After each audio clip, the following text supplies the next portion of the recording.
I, 26F, never thought I'd be writing something like this. I need to get this off my chest and maybe get some advice.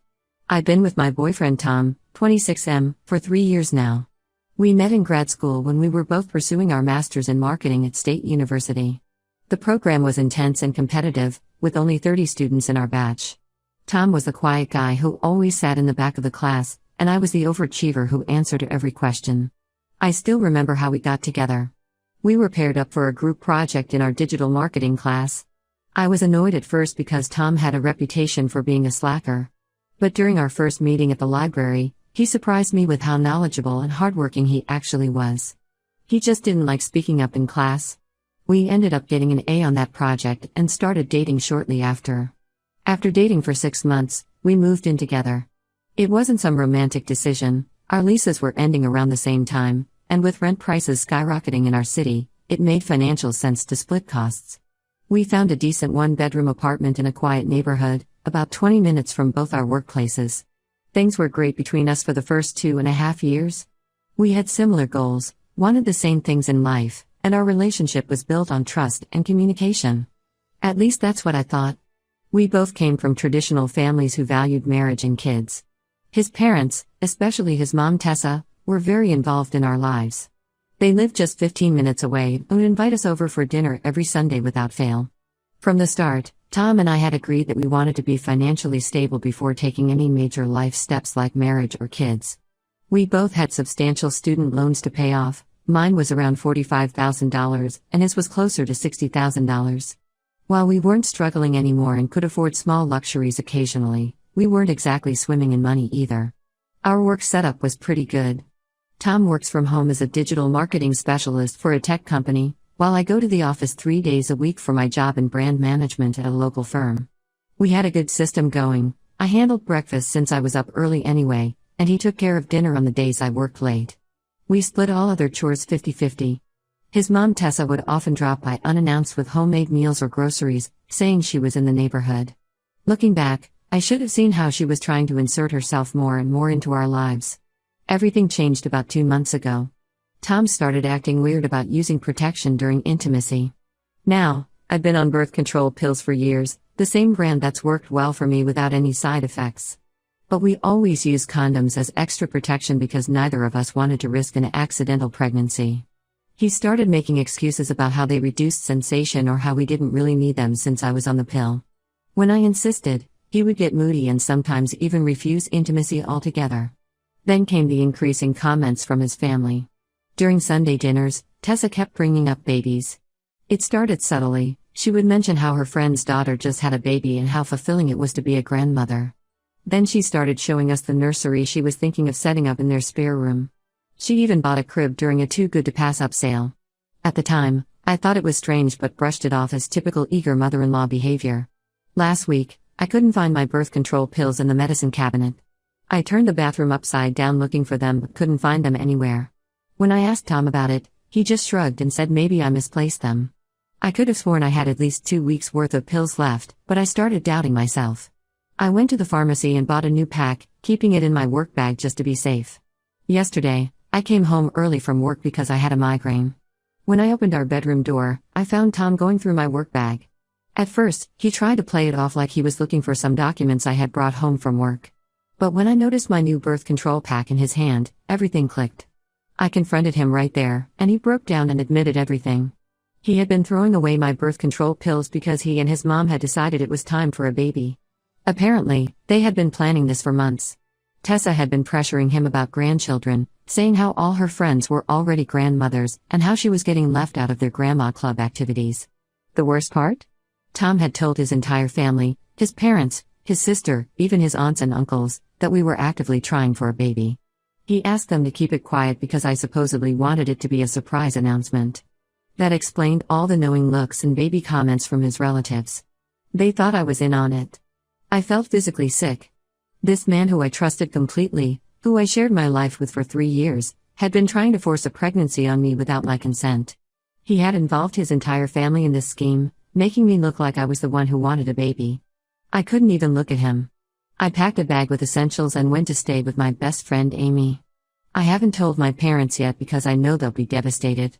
They really liked Tom. My dad would often invite him over to watch sports, and my mom was already calling him her son. They're traditional too and will probably blame themselves for not seeing through him. Tessa has been blowing up my phone with messages about how I'm overreacting and that she was just trying to help us start our family. She keeps saying things like you're not getting any younger and you'll thank me when you hold your baby. Tom's sister even messaged me saying I was being selfish for denying them a grandchild and that lots of women would be grateful to have such an involved mother-in-law. I've blocked them all for now. Tom keeps sending me emails saying he's sorry and that he just got caught up in his mom's excitement. He claims he realizes now that what he did was wrong but that we can work through this. He even suggested couples counseling, saying we shouldn't throw away 3 years over one mistake. But this wasn't one mistake. This was a calculated plan to violate my bodily autonomy. He conspired with his mother to force a major life decision on me, betrayed my trust, and tried to trick me into pregnancy. I don't think I can ever look at him the same way again, let alone trust him. Who does something like this to someone they claim to love? Update when it's been 2 weeks since I discovered Tom's betrayal, and things have spiraled into an even bigger nightmare. After spending a few days processing everything at Amy's place, I finally worked up the courage to tell my parents what happened. I drove to their house last Sunday, and the conversation was even harder than I expected. My mom noticed something was wrong the moment I walked in. She had already been worried because I hadn't been answering her texts about the usual Sunday dinner with Tom. When I told them everything, about the birth control tampering, Tessa's involvement, and how Tom had been lying to his entire family, my dad's face turned a shade of red I'd never seen before. My father, who had spent countless weekends teaching Tom about car maintenance and treating him like a son, wanted to drive straight to their house and confront him. It took both me and my mom to calm him down. My mom just sat there crying, saying she couldn't believe someone could do this to their partner. She kept asking if she had missed any signs, if there was something she could have done differently. I had to remind her that this wasn't her fault. Tom and Tessa had fooled everyone. Last weekend, I decided it was time to get more of my stuff from the apartment. I waited until Tom's usual Saturday lunchtime with his parents, figuring the apartment would be empty. I even texted Amy to come with me just to be safe. But when we got there, guess who was waiting inside? Tessa. Apparently, she had convinced Tom to give her a spare key because she was worried about my mental state. She ambushed me the moment I walked in, starting with this rehearsed speech about how she only wanted what was best for us and how she knew I'd be a wonderful mother. She talked about how she had been praying for grandchildren and how God had told her it was time. When I tried to walk past her to get to the bedroom, she actually grabbed my arm to stop me. Then she started crying about how she had already spent thousands of dollars on baby stuff and how all her friends at church were judging her for not having grandchildren yet. She dragged me to their guest room where she had a closet full of baby clothes, toys, and equipment, tags still on everything. Some items dated back months, proving this wasn't some recent impulse but a long-planned scheme. But the real bombshell came next. Through her tears, she revealed that she had been telling everyone at their church that I was already pregnant but having complications, which was why I had moved out temporarily. She had been accepting gifts, meals, and congratulations from people for weeks. She even joined some church grandmothers group, and had been attending their meetings. I completely lost it at that point. I told her she was insane and that she needed to stop lying to people. She got defensive and angry, saying I was ungrateful and that most girls would be lucky to have a mother-in-law who cared so much about their future. That's when we heard the front door open. Tom had come home early from lunch. Instead of being horrified that his mother was in our apartment or defending me from her accusations, he just stood there like a coward while Tessa ranted about how I was destroying their family's reputation at church. He actually nodded along when she said I was being selfish and immature. I started throwing my clothes into garbage bags, just wanting to get out of there. While grabbing stuff from the office, I found something in Tom's desk that made my blood run cold, a folder hidden behind some old textbooks. Inside were printouts about how to tamper with different types of birth control pills, tips for getting pregnant quickly, and even detailed information about my company's maternity leave policy that he had no business having. This wasn't just Tom giving in to his mom's pressure. He had been actively planning this for months. There were even highlighted sections in articles about how to convince your partner they're ready for a baby, and tips for accidentally damaging condoms. I took pictures of everything with my phone before leaving. When Tom saw me doing this, he tried to grab my phone, saying I was making things bigger than they needed to be. I managed to get out of there with Amy's help and drove straight to my doctor's office. I broke down while telling her everything. She was horrified and immediately ordered a pregnancy test. Those 15 minutes waiting for the results were the longest of my life. Thank God it came back negative. She documented everything in my medical records and helped me file a report about the birth control tampering. She also recommended I get tested for STDs since who knows what else Tom might have been lying about. The situation has gotten even more complicated because Tom's family has started a smear campaign against me on social media. Tessa and Tom's sister have been posting vague messages about how I led their son on and broke promises about starting a family. Some posts even hint that I had actually been pregnant and did something to terminate it, a completely fabricated lie that has their church community up in arms. I had to deactivate my Facebook because people from their church kept messaging me about my pregnancy complications and offering to bring me meals or take me to doctor appointments. Some even showed up at my workplace. I had to explain the situation to my boss because these random women kept coming to reception asking for me. Amy is letting me stay with her until I find my own place, but I'm struggling to focus on apartment hunting with all this chaos. Tom keeps sending emails about how we can work this out, that he'll go to therapy, that he'll set boundaries with his mom. But how can I ever trust someone who is willing to violate my body and my trust in such a fundamental way? And worse, who got his entire family involved in the violation? Update 2: things have taken an even darker turn, and I'm still trying to process everything I've discovered. Remember those documents I found in Tom's desk?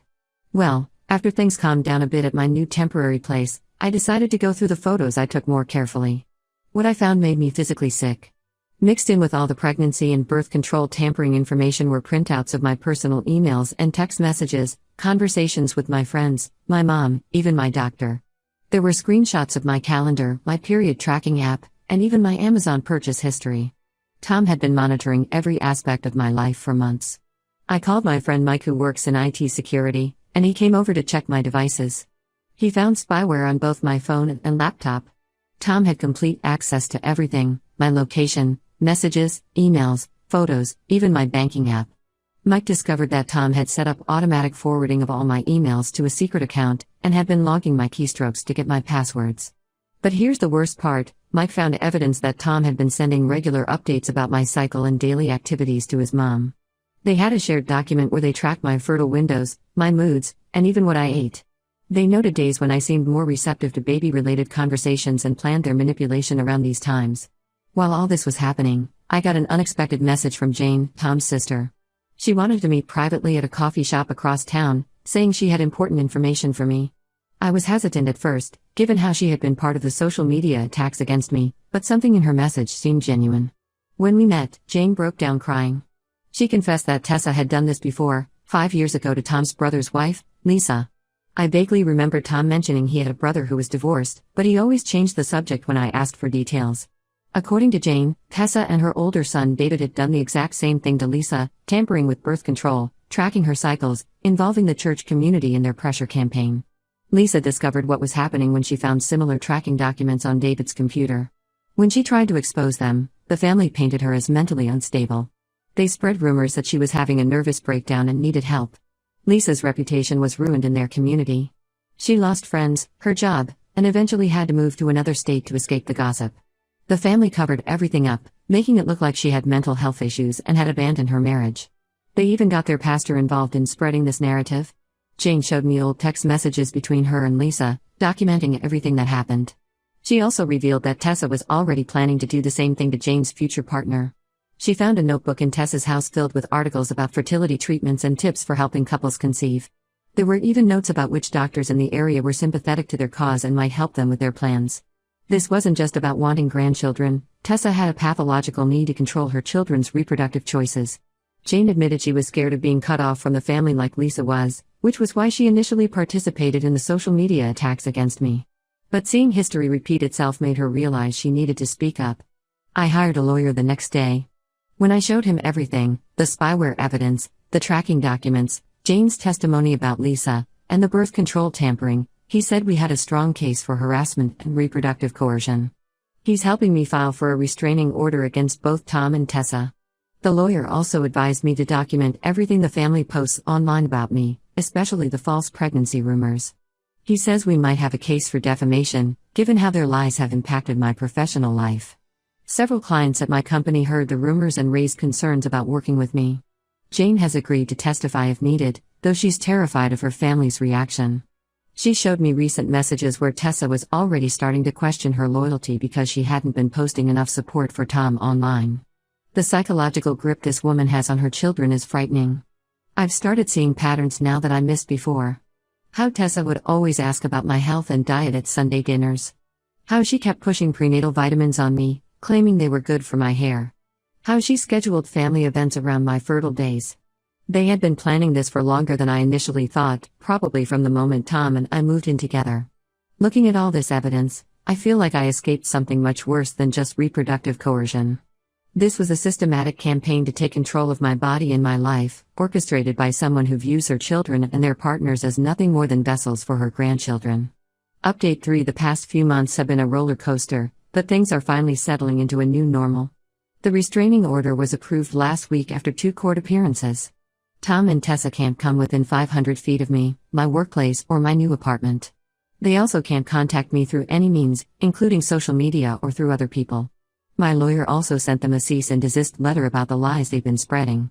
We included screenshots of their social media posts and messages from church members, showing how their false pregnancy stories had impacted my life. The threat of legal action finally made them stop their smear campaign. The truth about what happened to Lisa, Tom's former sister-in-law, came out when Jane finally spoke up at church. She told everyone how Tessa and Tom had tried to force me into pregnancy, just like Tessa and David had done to Lisa years ago. The church community was shocked, especially when Jane showed proof of her mother's manipulation. Several other women from their church have since come forward with stories about Tessa's inappropriate involvement in their family planning. One couple revealed that Tessa had offered to pay for fertility treatments behind the wife's back.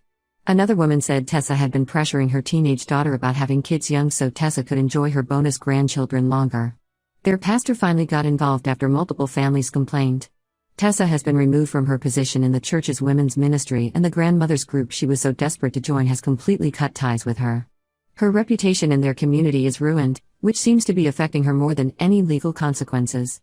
Tom moved back in with his parents after losing his job. When I reported the spyware incident to his company, they conducted an internal investigation and found he had been using company resources and time to monitor my devices. They fired him for misuse of company property and breach of their cybersecurity policies. He's been struggling to find work since then. Turns out having a restraining order against you for reproductive coercion doesn't look good on job applications. He's still trying to paint himself as a victim of his mother's manipulation, sending messages through mutual friends about how he was just trying to make his mom happy and got carried away. But those detailed plans I found, the careful tracking of my cycle, the deliberate tampering with my birth control, those weren't the actions of someone being manipulated. Those were the calculated moves of someone who thought he had the right to control my body. I've moved to Seattle for a fresh start. My company's West Coast office had an opening in the marketing department, and my boss recommended me for the position. It's a step up career-wise, and being thousands of miles away from Tom and his family gives me peace of mind. Jane is the only one from that family I still talk to occasionally. She's planning to move to California next month. After standing up to her mother at church, she says she finally feels free from Tessa's control. She's even started dating someone without telling her family. Sometimes I catch myself wondering how I missed the red flags. The constant baby talk, the surprise visits, the accidental birth control mishaps, it all seems so obvious now. But then I remember how gradually it all happened, how they took advantage of my trust and tried to normalize their behavior. The hardest part has been rebuilding my sense of security. I still check my phone and laptop regularly for spyware, and I'm extremely private about my personal information now. But I'm healing. I'm focusing on my career, making new friends in Seattle, and learning to trust my instincts again. The experience taught me that sometimes the people who claim to love you the most are capable of the worst betrayals. I'm just grateful I found out before I actually got pregnant or married into that family. Some people ask if I'll ever date again. Right now, I'm focused on rebuilding my life, and that's enough for me.